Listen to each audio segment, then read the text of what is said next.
It's actually a utopian vision, one in white, washed up by the sea from a long way off and built on sand. As colonial secretary, Winston Churchill was responsible for Britain's mandate in Palestine. When architects began to build a new city here, he is said to have mumbled the words, "This won't work," into the smoke from his cigar. There was sand, shifting sand as far as the eye could see. It was on a pristine stretch of the sandy Mediterranean coast, north of the port of Jaffa, that urban architect Sir Patrick Geddes envisaged a European-style garden city with villas and elegant boulevards. The land, which later would call itself Israel, needed homes for the thousands of immigrants seeking a new life. Structural stability was attained by erecting the buildings on stilts.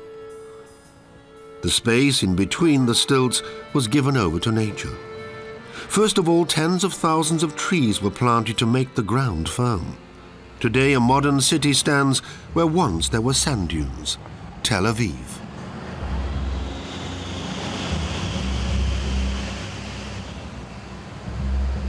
Founded in 1909, today Tel Aviv is a vibrant metropolis. A young city, but one that has already been overtaken by its own architectural legend. In no other city in the world was the concept of modernity in architecture implemented as radically as in Tel Aviv. And some outstanding examples, such as the wave-like Leon Recanati building from 1935, are somewhat lost in the contemporary skyline. Close by, yellowed by time, is Engel Street, where much of the city's architectural history begins. Here we find clear, rounded shapes, straight lines, tilted cubes, extended horizontal and vertical axes. No frills, no ornamentation, no senseless decoration, not even any real color. Predominantly functional, the buildings curve smoothly round corners, while balconies and terraces sweep around facades and tower up into the blue sky.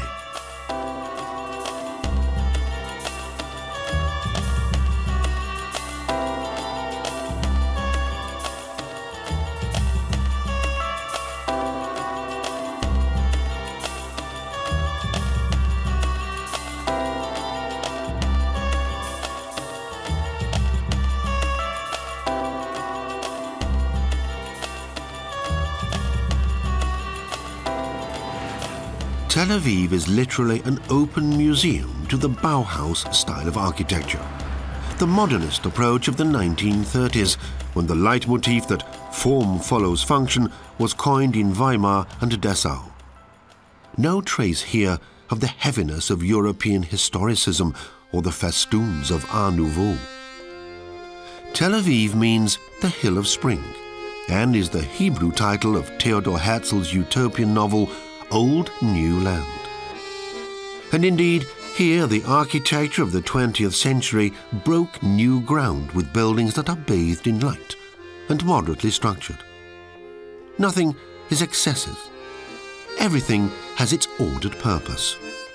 The rooms breathe and leave space for people. Between 1931 and 1956, 4,000 buildings were erected in Tel Aviv in line with the basic concepts of the Bauhaus style, making the city the biggest ensemble of this kind of architecture worldwide.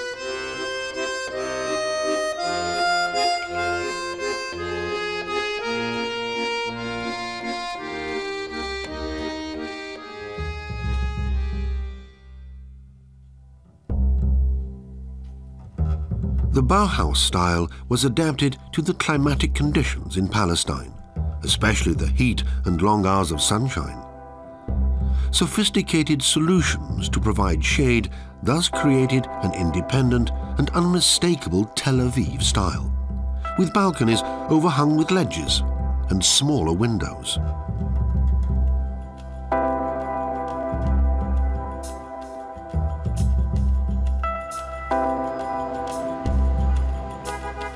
In In those days, it was mainly young architects who, after studying in Europe, left for Palestine to shape Tel Aviv, like Dov Karmi and Richard Kauffmann. The list of Bauhaus planners who created the unique townscape in only a few years runs to some 200 names.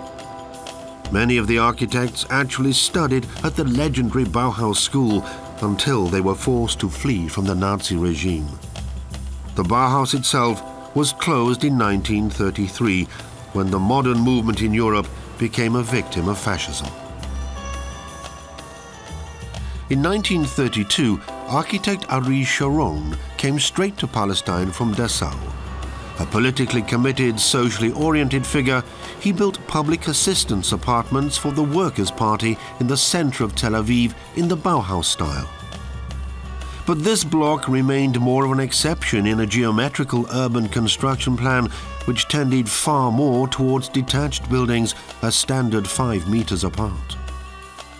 The concept of modern apartment block units was influenced for Tel Aviv by French avant-garde architect Le Corbusier. Together with Bauhaus teachers Mies van der Rohe, Walter Gropius and Erich Mendelsohn, he is one of the most influential innovative figures in the architecture of the 20th century. In Tel Aviv, the young generation of architects adapted the purest language of form of their celebrated mentors to conditions in the Middle East, in the play of light and shade.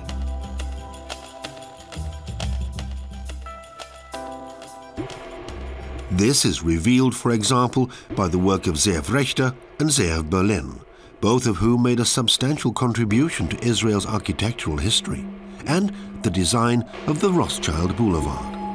Here, the master plan of Sir Patrick Geddes was implemented in the most elegant way. 70 years after its creation, Tel Aviv's main boulevard has the character Geddes dreamt of and Winston Churchill considered impossible. A picturesque and dreamy European-style ambience, where once there were sand dunes.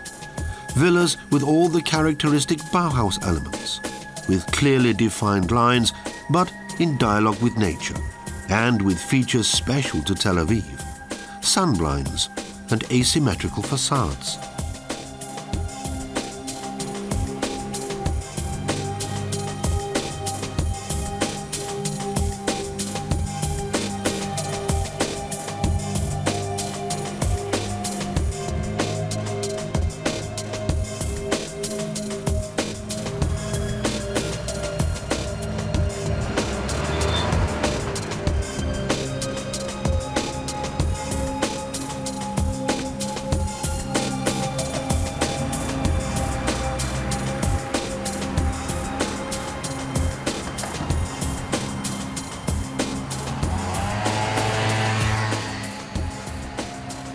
Time has taken its toll of many of the facades.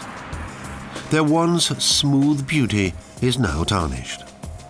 The special plaster, mixed with shell sand, crushed basalt, or glass pebbles, could not withstand the aggressive sea climate forever.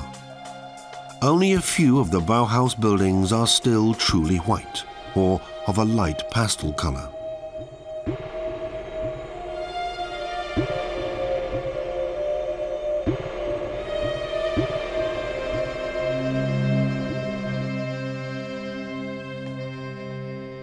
But this virtuoso architectural approach to the bright light of Tel Aviv is still an experience, as are the perspectives created by the sharp lines of this modern construction philosophy.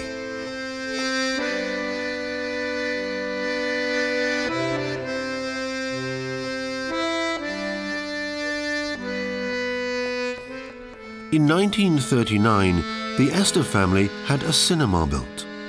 Converted into a hotel, today, like the entire city centre of Tel Aviv, it is a listed building. In the interior, Bauhaus modernism still flirts with memories of Art Nouveau. Yet, it still marks the departure for a new age, which eschewed decoration in favour of well-proportioned functionality.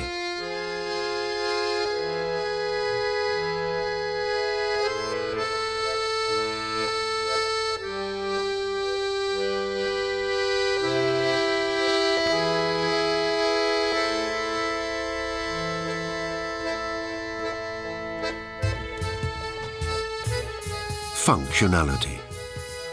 The cinema's facade stands out through ascetic simplicity, coupled with sophisticated dramatic movement. Architectural lines in a duet with Israel's sunshine.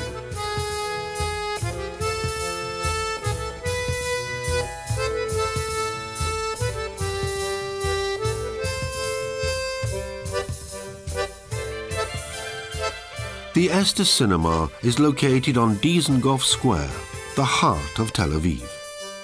Today, its once perfect beauty can only be seen on old photographs dating back to a time when the circular building could still dance freely around the verdant square.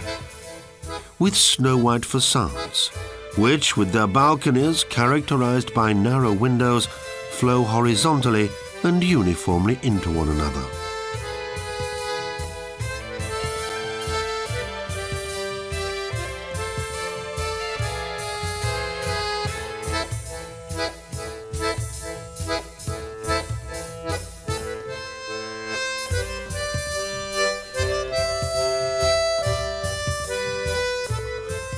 The master plan was the result of an architectural competition won by Genia Averbuch, then aged 24.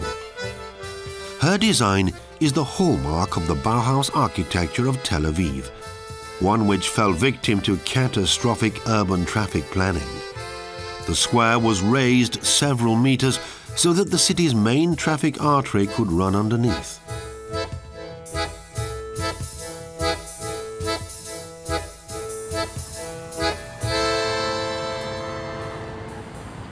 The problem with Tel Aviv's traffic is something the urban planners of the past could never have foreseen.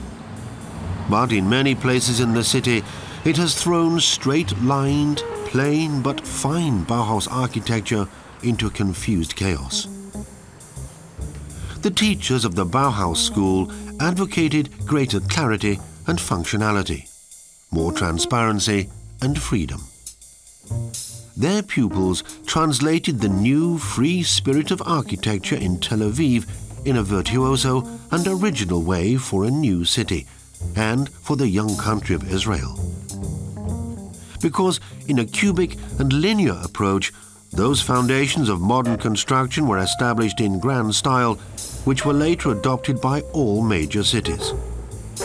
Functionality in white, structured in straight lines.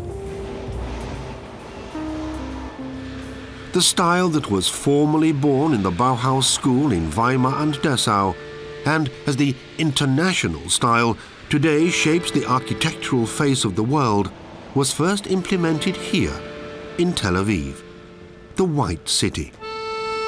A utopia built on drifting sand, whose designers courageously broke new ground for architecture.